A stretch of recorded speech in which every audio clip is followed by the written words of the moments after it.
बिस्मिल्लाहिर्रहमानिर्रहीम। तमाम तारीफ़ें उस रब बाबरकत की ज़ात के लिए जो तमाम जहानों का परवरदिगार है, और करोड़ हा दुरूद सलाम उसके पाक नबी हज़रत मोहम्मद मुस्तफ़ा सल्लल्लाहु अलैहि वसल्लम की ज़ात बाबरकत के लिए जो हम सब लोगों के लिए चैन और करार का बाइस है। सबसे पहले तो मेरी तरफ़ से आप सब लोगों को अस्सलाम वालेकुम। हम लोगों ने ऑर्गेनाइजेशनल बिहेवियर का सब्जेक्ट जो शुरू किया है उसमें पर्सनैलिटी का टॉपिक हम लोग डिस्कस कर रहे थे, और पर्सनैलिटी को हमने इस तरह से एक्सप्लेन किया था कि it is a combination of all the trades possessed by an individual. Trades क्या हैं? अल्लाह ताला ने हमें से हर एक के दिमाग के अंदर एक सॉफ्टवेयर इंस्टॉल किया है। वो सॉफ्टवेयर हमें बताता है कि हमने एनवायरनमेंट में एडजस्ट कैसे करना है, और हम में से हर एक का सॉफ्टवेयर दूसरे से मुख्तलिफ है। अब ये जो हमारे अंदर साइकोलॉजिकल सिस्टम है, वो जो हमारे अंदर अल्लाह ताला ने एक सॉफ्टवेयर इंस्टॉल किया है, वो हमें बताता है सोचना कैसे है, फील कैसे करना है और करना क्या है। तो ये हमारी ज़िंदगी के तीन मुख्तलिफ डायमेंशंस, एक कॉग्निटिव या थिंकिंग डायमेंशन, दूसरी फीलिंग या इमोशनल डायमेंशन और तीसरी बिहेवियरल डायमेंशन, ये तीनों की तीनों डिटरमिन होती हैं उस सॉफ्टवेयर से जो हमारे दिमाग में इंस्टॉल है, और वो सॉफ्टवेयर कहलाता है पर्सनैलिटी। हमें से कुछ लोग जो इसको कंफ्यूज करते हैं, मिसकॉन्सेप्शन है जिनके जहन में कि personality does mean the appearance. तो अपीयरेंस हमारी पर्सनैलिटी का हिस्सा है, लेकिन हमारी personality is a broader perspective.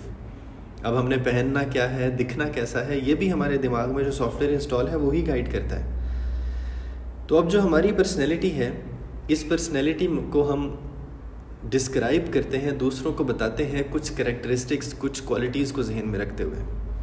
जैसे अगर एक मैंने मिसाल भी दी थी आपको कि एक बंदा मुख्तलिफ सोचता है तो हम कहते हैं क्रिएटिव है। क्रिएटिव होना उसका ट्रेट है, और ट्रेट्स, पर्सनैलिटी ट्रेट्स, इसको हमने डिफ़ाइन किया था इस तरह से कि ये किसी इंडिविजुअल के परमानेंट कैरेक्टरिस्टिक्स हैं जो उसे डिस्क्राइब करने के लिए इस्तेमाल होते हैं। मसलन टॉकेटिव होना, मसलन रिजर्व होना, मसलन रिस्पॉन्सिबल होना, मसलन शाय होना, मसलन कॉन्फिडेंट होना, मसलन बोल्ड होना, मसलन करेजियस होना, ये सब उसके ट्रेट्स हैं जो किसी इंडिविजुअल को एक्सप्लेन करते हैं, और हर एक के ट्रेट्स दूसरे से मुख्तलिफ हैं। फिर इस पर्सनैलिटी को मैयर कैसे करते हैं? हमने इसको मैयर करने का तरीक़ाकार पढ़ा कि क्वेश्चनर के थ्रू या कुछ साइकोलॉजिस्ट टेक्निक इस्तेमाल करते हैं जिन्हें थीमेटिक परसेप्शन टेक्निक्स कहते हैं। और ये पर्सनैलिटी, ये सॉफ्टवेयर हमारे पास आता कहाँ से है? तीन बातों की इसमें कंट्रीब्यूशन है। या तो हम अपने पेरेंट्स से कुछ ट्रेट्स लेके आते हैं जो हेरिडिटी कहलाते हैं, या हम एनवायरनमेंट से बहुत सारा कुछ सीखते हैं। एनवायरनमेंट से मुराद वो सोसाइटी, वो सराउंडिंग्स हैं जिसमें हम बड़े होते हैं, या कोई एक सिचुएशन है जो हमारे अंदर कुछ ट्रेट्स डेवलप कर देती है, लेकिन उसकी कंट्रीब्यूशन बहुत माइनर सी होती है, लेकिन चूंकि होती है इसलिए कुछ साइकोलॉजिस्ट इसको भी हमारी पर्सनैलिटी का डिटर्मिनेंट कंसीडर करते हैं। अब ये तो हो गया कि पर्सनैलिटी क्या है, डिटर्मिन कैसे होती है, और ट्रेट्स क्या चीज़ें। अब जो आज के लिए हमारे पास टॉपिक है वो है कि पर्सनैलिटी की टाइप कैसे डिटर्मिन करते हैं। क्योंकि ऑर्गेनाइजेशनल पर्सपेक्टिव में जिस तरह हमें एबिलिटी चाहिए कि ख़ास तरह की एबिलिटी है, ख़ास तरह की जॉब करने के लिए उसकी ज़रूरत है, इसी तरह कुछ ख़ास तरह की जॉब्स के लिए कुछ ख़ास तरह के लोग चाहिए होते हैं। यानी कि कुछ ट्रेड्स ऐसे हैं कि अगर वो उस बंदे के अंदर हों तो वो कुछ जॉब्स को अच्छा करेगा। जैसे अगर लोगों से मिलने जुलने का काम है, तो हम में से हर एक की पर्सनैलिटी ऐसी नहीं है कि वो दूसरों से मिलने जुलने का काम बेहतर कर सके। जैसे अगर कॉन्फिडेंशियलिटी का या रिस्पॉन्सिबिलिटी का काम है, तो हम में से हर एक का एहसास ज़िम्मेदारी, रिस्पॉन्सिबिलिटी, ट्रस्ट वर्दीनेस एक दूसरे से मुख्तलिफ है। तो यहाँ पे आके हम डिटरमिन करते हैं किसी बंदे की टाइप ऑफ पर्सनैलिटी, ताकि पता चल जाए ये कैसा बंदा है, और जिस जॉब पे हम इसको रखना चाह रहे हैं उस जॉब पे ये अच्छा परफॉर्म करेगा या नहीं करेगा। तो पर्सनैलिटी की टाइप को डिटरमिन करने के लिए दो मुख्तलिफ अप्रोचेज़ हैं, दो मुख्तलिफ थ्योरीज़ हैं जो आम तौर पे ऑर्गेनाइजेशन इस्तेमाल करती हैं। इसके अलावा भी बहुत सारी अप्रोचेज़ हैं जो साइकोलॉजिस्ट इस्तेमाल करते हैं या ऑर्गेनाइजेशन इस्तेमाल कर सकती हैं, लेकिन ये वाली दो अप्रोचेज़ ऐसी हैं जो ज़्यादा कॉमनली यूज्ड हैं, सिस्टमेटिक अप्रोचेज़ हैं, क्वेश्चनर के थ्रू डाटा कलेक्ट करके इस्तेमाल होती हैं, इसलिए इनके ऊपर ऑर्गेनाइजेशंस में ज़्यादा रिलाई किया जाता है। अब इन दो अप्रोचेज़ में से एक अप्रोच हम आज डिस्कस करेंगे, एक इंशाल्लाह नेक्स्ट क्लास में डिस्कस करेंगे। तो वो जो पहली अप्रोच जो पहले डेवलप हुई वो है मायर्स ब्रिग्स टाइप इंडिकेटर्स, और दूसरी 5 फैक्टर मॉडल। अब ये मायर्स ब्रिग्स टाइप इंडिकेटर्स, जिसको एब्रीविएट किया हुआ है हम लोगों ने MBTI के नाम से, ये दो माँ बेटी हैं, इज़ाबेल ब्रिग्स मायर्स और कैथरीन कुक ब्रिग्स। इन दोनों ने काफ़ी अरसा वर्क प्लेस पे रिसर्च के बाद, दूसरी जंग अज़ीम के दौरान की बात है, इन्होंने कुछ ऐसे ट्रेड्स डिटरमिन करने की कोशिश की। कार्ल जुंग एक बड़ा मशहूर साइकोलॉजिस्ट है, पर्सनैलिटी के ऊपर उसका काफ़ी सारा काम है। उसके काम को बेस बनाकर इन्होंने बहुत सारी रिसर्च की और तकरीबन 12-15 साल की मुसलसल कोशिशों के बाद इन्होंने एक मॉडल अप्रूव करवाया 1962 में, जिसे बाकायदा अडॉप्ट किया गया as a comprehensive model to measure the personality, और उसको रिकग्नाइज़ किया गया इन्हीं के नाम से, मायर्स ब्रिग्स टाइप इंडिकेटर्स। अब इन्होंने किया क्या, वही जो पर्सनैलिटी की 3 डायमेंशन है ना, एक थिंकिंग डायमेंशन, दूसरी फीलिंग्स डायमेंशन, तीसरी बिहेवियरल डायमेंशन, इन तीनों को बेस बना के इसमें चौथी चीज़ इन्होंने ऐड की कि how a person deals with others. तो 4 डायमेंशंस को बेस बना के इन्होंने कुछ ट्रेड्स आइडेंटिफाई किए ताकि किसी इंडिविजुअल की पर्सनैलिटी डिटरमिन की जा सके। अब पर्सनैलिटी को डिटरमिन करने के लिए उन्होंने तरीक़ाकार क्या इस्तेमाल किया।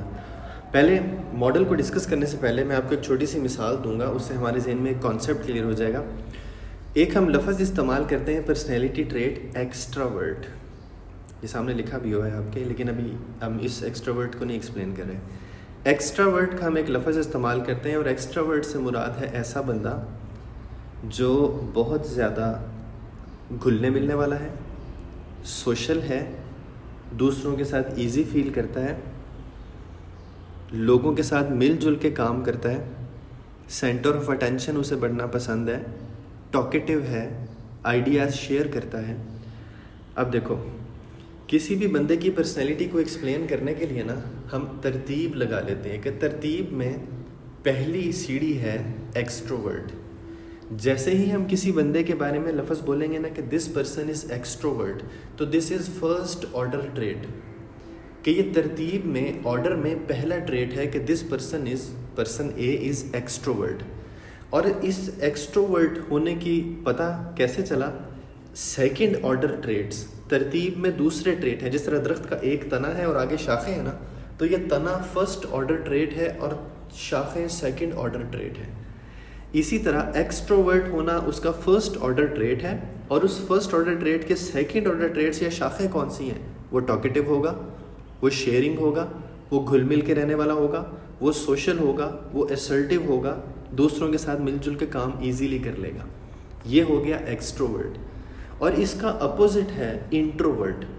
अब इंट्रोवर्ट होना फर्स्ट ऑर्डर ट्रेट है, और इस फर्स्ट ऑर्डर ट्रेट के साथ एसोसिएटेड सेकंड ऑर्डर ट्रेट्स, इसकी शाखें क्या हैं, वो बंदा क्वाइट होगा, शाय होगा, रिजर्व रहता होगा, चुप चुप रहना अच्छा लगता होगा उसका, बहुत ज़्यादा घुलना मिलना पसंद नहीं है, और लोगों के सामने आना जाना मिलजुल के काम करना उसके लिए थोड़ा मुश्किल होता है। ये मैंने सिर्फ इसलिए समझाया ताकि हमें पता चल जाए कि फ़र्स्ट ऑर्डर ट्रेट क्या है और सेकंड ऑर्डर ट्रेट क्या है। अब ये जो मायर्स ब्रिग्स टाइप इंडिकेटर है ना, ये हमें कुछ फर्स्ट ऑर्डर ट्रेट्स बताते हैं। ये बता देते हैं कि पर्सन ए एक्सट्रोवर्ट होगा। अब जैसे ये बताते हैं ना कि पर्सन ए एक्सट्रोवर्ट होगा, तो इन्होंने हमें फर्स्ट ऑर्डर ट्रेट बता दिया, और इस फर्स्ट ऑर्डर ट्रेट की बेस पे उसके सेकेंडरी ट्रेट्स हम लोग खुद से डिटरमिन कर लेते हैं। वो क्या, जो एक्सट्रोवर्ट बंदे की कैरेक्टरिस्टिक्स या ट्रेट्स या उसकी खुसूसियात हैं। ये तो हो गया कॉन्सेप्ट सिर्फ कि फर्स्ट ऑर्डर ट्रेट और सेकंड ऑर्डर ट्रेट क्या है। अब इन्होंने क्या किया, मायर्स ब्रिग टाइप इंडिकेटर में इन्होंने बताया कि ये जो आपकी पर्सनैलिटी की 3 डायमेंशन है ना, थिंकिंग, फीलिंग और बिहेवियरल डायमेंशन, इन तीनों को इस्तेमाल करते हुए हम बता सकते हैं कि ये बंदा कैसा है। लेकिन साथ एक चौथी चीज़ कि जब दूसरों के साथ मिल के काम करना है ऑर्गेनाइजेशन में, तो ये बंदा दूसरों के साथ कैसा है, हमें 4 चीज़ें ऐड करनी चाहिए। तो इन्होंने स्पेसिफिकली 4 चीज़ें ऐड की, 4 बेसिस बनाई कि 4 बेसिस पे हम किसी बंदे की पर्सनैलिटी को डिटरमिन करेंगे। ये आपके सामने जो टेबल बना हुआ है, इसमें ये चारों की चारों बेसिस मैंने डिफरेंट कलर्स में लेफ़्ट साइड पे लिखी हुई हैं कि how a person deals with others, उसकी एक्सटर्नल ओरिएंटेशन कैसी है। दूसरा, उसका थिंकिंग पर्सपेक्टिव या इंफॉर्मेशन गैदरिंग स्टाइल क्या है। तीसरा, उसका इमोशनल पैटर्न या डिसीजन मेकिंग स्टाइल क्या है। और तीसरा, उसका बिहेवियर या लाइफ स्टाइल कैसा है जो नज़र आ रहा है हमें सामने। अब यहाँ पे सबसे पहली चीज़ जो एक्सटर्नल ओरिएंटेशन है, दूसरों के साथ डील करना है, उसके लिहाज से इन्होंने बताया कि 2 तरह के लोग हो सकते हैं हमारे सामने, हमारे पास राइट साइड पे लिखे हुए हैं, या एक्सट्रोवर्टेड या इंट्रोवर्टेड। और एक्सट्रोवर्टेड के साथ मैंने नीचे लिखा हुआ है ई टाइप, और इंट्रोवर्टेड के साथ लिखा हुआ है आई टाइप। ये ई टाइप और आई टाइप क्यों लिखा है? ताकि हम उस बंदे की पर्सनैलिटी डिटरमिन करें। अभी अब हम इसको इस्तेमाल करेंगे, ई और आई को, एब्रीविएशन को कहाँ इस्तेमाल करना है मैं थोड़ी देर तक बताता हूँ। अब जैसे ही वहाँ पे लिखा आया ना कि ये बंदा एक्सट्रोवर्ट है, तो पता लग गया by definition this person is open to others. ये एक्सट्रोवर्ट ऐसे लोग हैं जो दूसरों के साथ, अभी मैंने एक्सप्लेन भी किया, दूसरों के साथ मिलना जुलना, घुलना मिलना, आइडियाज़ शेयर करना और सोशल होना पसंद करते हैं। और इसके अपोजिट हम में से कुछ लोग ऐसे हैं जो कि क्वाइट, शाय, रिजर्व हैं, वो प्राइवेटली काम करना प्रेफर करते हैं, वो दूसरों के साथ घुलने मिलने में या सोशल होने में इतना ईजी फील नहीं करते। अब यहाँ पे दूसरों के साथ डील करने के लिहाज से 2 कैटेगरीज हो गई हमारे पास लोगों की, either a person is E type और a person is I type. दूसरी चीज़ कॉग्निटिव पर्सपेक्टिव, थिंकिंग पर्सपेक्टिव, ये एक बंदे की इंफॉर्मेशन गैदरिंग स्टाइल है। अब देखो यहाँ पे फिर उन्होंने बताया कि 2 तरह के हमारे पास लोग हो सकते हैं। ऐसे लोग जो सेंसेस के ऊपर रिलाई करते हैं, सेंसिंग टाइप। ऐसे लोग जो प्रैक्टिकल हैं, जो रूटीन और ऑर्डर को प्रेफर करते हैं। वो जब भी इंफॉर्मेशन कलेक्ट करते हैं तो वो अपनी 5 सेंसेस की बेस पे आइडियाज़ कलेक्ट करना, उनका एनालिसिस करना, कॉन्क्रीट फैक्ट्स की बेस पे एनालिसिस करना। यानी कि हम ऐसे कह सकते हैं कि जो लोग अपनी सेंसेस इस्तेमाल करते हुए अपने एनवायरनमेंट का एनालिसिस करते हैं, दे आर सेंसिंग टाइप। जबकि दूसरी तरफ इंट्यूटिव का मतलब तख़य्युलाती लोग, तसव्वुराती लोग, जो अनकॉन्शियस प्रोसेसेस के ऊपर अपनी इंफॉर्मेशन कलेक्ट करते हैं, दिमाग में ख्याल। जैसे लोग शायराना किस्म के लोग हैं, अफसाना नवीस हैं, कहानी निगार हैं। इसको कहते हैं कि these people tend to see outside the box, कि जो नज़र आ रहा है उसके अलावा भी चीज़ें परसीव करते हैं। अब ये हमारी दिमाग को इस्तेमाल करने की सलाहियत है, कॉग्निटिव कैपेसिटी है, कि कुछ लोग दिमाग को इस्तेमाल करते हैं ऐसे, जो है जैसे है, फैक्ट्स वैसे हैं, वैसे ही उनको परसीव करना, वैसे ही उनको अपने पास सेव रखना। जबकि कुछ लोग ऐसे हैं कि वो तसव्वुराती और तख़य्युलाती हैं। यहाँ पे सेंसिंग के लिए लफ्ज़ इस्तेमाल हुआ है, मैंने इसका कलर भी मुख्तलिफ रखा हुआ है। क्यों रखा है थोड़ी देर तक मैं इसकी वजह बताता हूँ। सेंसिंग को एस टाइप नाम दिया और इंट्यूटिव को हम एन टाइप कह रहे हैं। इसको एन टाइप इसलिए कह रहे हैं कि इससे पहले आई का लफ्ज़ हम इंट्रोवर्ट्स के लिए इस्तेमाल कर चुके हैं, तो इंट्यूटिव में चूँकि सेकंड वर्ड एन है, आई एन इंट्यूटिव, तो हमने सेकंड वर्ड अडॉप्ट करके इनको कह दिया है कि इंट्यूटिव कौन लोग हैं? N type people. तीसरा इमोशनल पैटर्न्स हैं। अब ये जो इमोशनल पैटर्न्स है ना, इमोशनल पैटर्न ये हमारा डिसीजन मेकिंग स्टाइल भी है।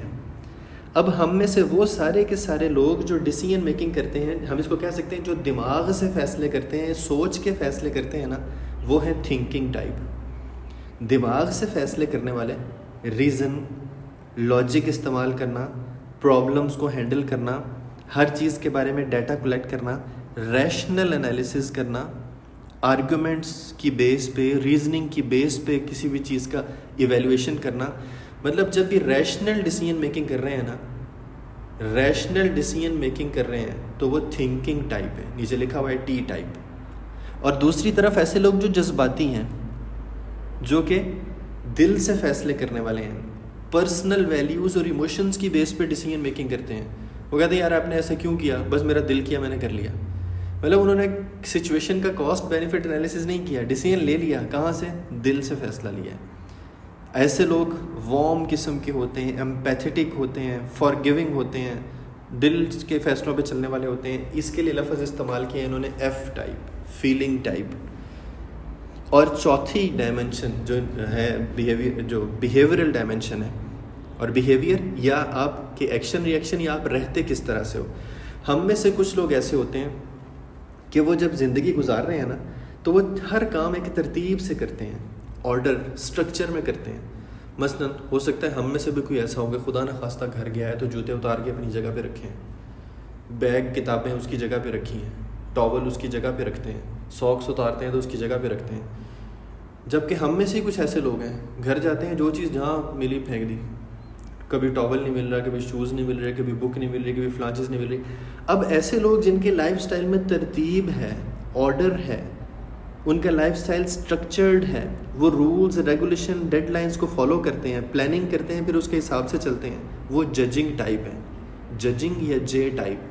जबकि इसके दूसरी तरफ स्पॉन्टेनियस लोग, परसीविंग टाइप, जो रूल्स रेगुलेशंस को पसंद नहीं करते, फ्लेक्सिबल होते हैं, बहुत ज़्यादा ओपन होते हैं, वो प्लान बना के उसके हिसाब से नहीं चल पाते हैं, ऐसे लोग जो होते हैं इनके लिए लफ्ज़ इस्तेमाल करते हैं परसीविंग या पी टाइप।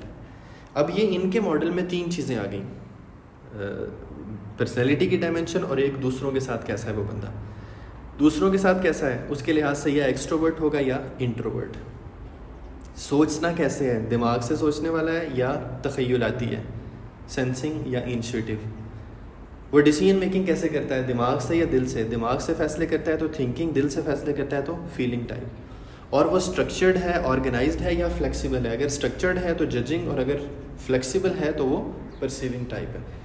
ये तो है कि हम में से मुख्तलिफ लोग कैसे हो सकते हैं। अब इसकी बेस पे पर्सनैलिटी कैसे डिटरमिन करते हैं, यहाँ पे देखो अब पर्सनैलिटी इसकी बेस पे डिटरमिन करने के लिए पहली चीज़ कि हमारे पास एक बंदा ऐसा है, वो दूसरों के साथ डील करते हुए एक्सट्रोवर्ट है, क्या हो गया, ई टाइप, यानी कि या बंदा ई है या आई है, ई टाइप हो गया।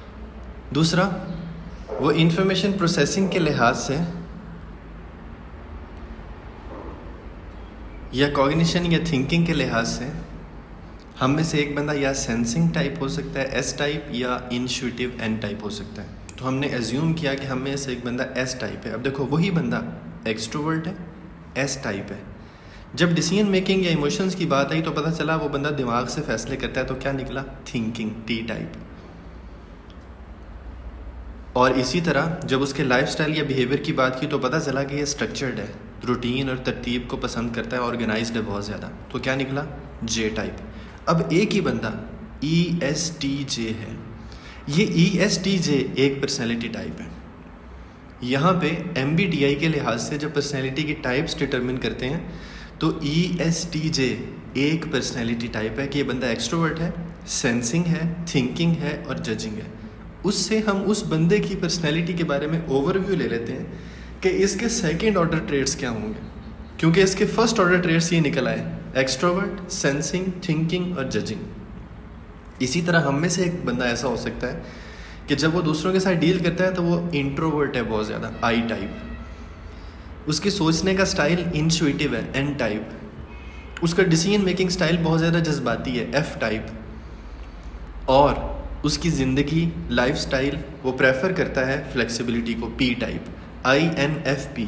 ये जो INFP लिखा हुआ है ना, ये एक टाइप है पर्सनैलिटी की, कि हम में से एक बंदा INFP हो सकता है कि that person is introvert, intuitive, feeling and perceiving type. इसकी बेस पे हम उसके सेकंड ऑर्डर ट्रेड्स डिटरमिन करेंगे कि ये बंदा ओवरऑल ज़िंदगी में कैसा होगा।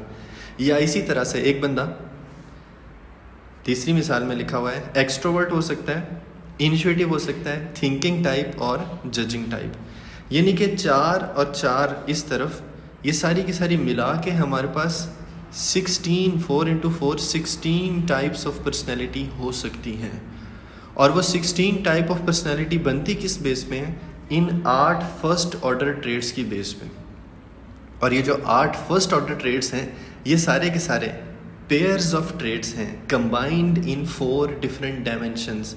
और वो 4 डिफरेंट डायमेंशंस कौन सी हैं, वही थिंकिंग डायमेंशन है, फीलिंग्स डायमेंशन है, बिहेवियरल डायमेंशन है, और एक डायमेंशन इससे रिलेटेड है कि how a person tends to deal with others.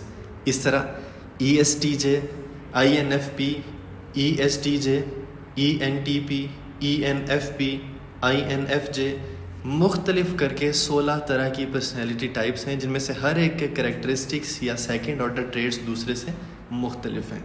ये हमारी हेल्प करते हैं इस बात को डिटरमिन करने के कि जिस बंदे का हम जिक्र कर रहे हैं असल में वो बंदा कैसा है, उसकी पर्सनैलिटी की टाइप क्या है, चारों डायमेंशन को इस्तेमाल करते हुए। 3 डायमेंशन वही जो पर्सनैलिटी की हैं, थिंकिंग, फीलिंग और बिहेवियरल, और चौथी the dealing style of person with other people. That's all from my side. Next जो पर्सनैलिटी का 5 फैक्टर मॉडल या बिग 5 ट्रेड्स हैं और उससे रिलेटेड बाकी इश्यूज़ हैं, इनको इंशाल्लाह हम नेक्स्ट लेक्चर में डिस्कस करेंगे। यहाँ तक किसी के जहन में कुछ सवाल हो तो वो पूछ सकते हैं।